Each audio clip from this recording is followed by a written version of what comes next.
55 minutes plus 1 lap await the DTM drivers at the Lausitzring. A good start from the pole sitter René Rast. From P2 though, Jamie Green does not get a good start and he gets overtaken by Robin Freins and Nico Muller and Marco Wittmann as well. And Marco Wittmann was going to have a go at Nico Muller for P2.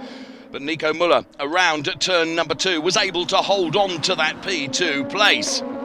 So the rest of the cars settling in behind, but of course René Rast was able to make haste his escape up the road, already putting some 3 or 4 car lengths on Nico Muller before, for the first time of asking, they made their way through turn number 5. However, it was all going to go horribly wrong for René Rast. His car slows. Nico Muller manages to get past René Rast, but almost got passed by Marco Wittmann in so doing.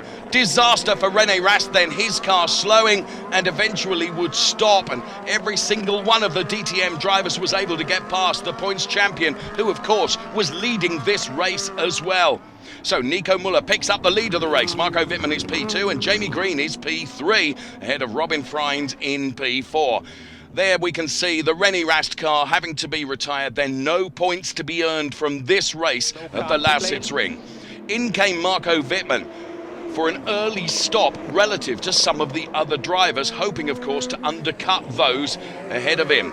However, he's on cold tyres as he returns from his pit stop. Robin Freins' tyres, of course, in their operating temperature, and therefore, going into turn number 6, Marco Wittmann was going to be vulnerable to an overtake from Robin Freins, who went through with relative ease on Marco Wittmann.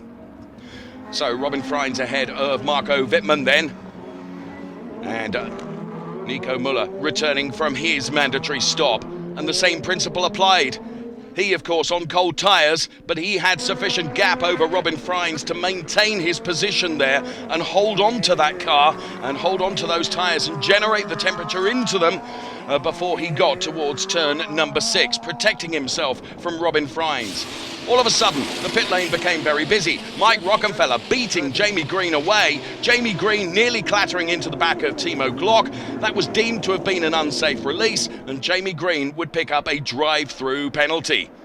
Towards the end of the race, and Marco Wittmann, who of course stopped much earlier, fell prey to Mike Rockenfeller, who was on younger tyres and therefore was able to go through on Marco Wittmann to pick up that P3 place. Well, you can see the delight on the pit wall of Audi then, as Mike Rockenfeller secures that P3 place ahead of Marco Wittmann, relegated to P4.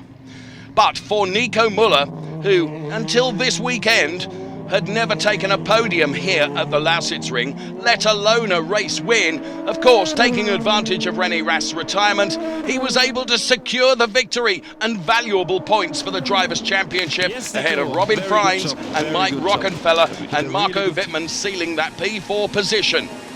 So you can see just how happy Nico Muller was atop his car. Nico Muller, race winner at the Lausitzring.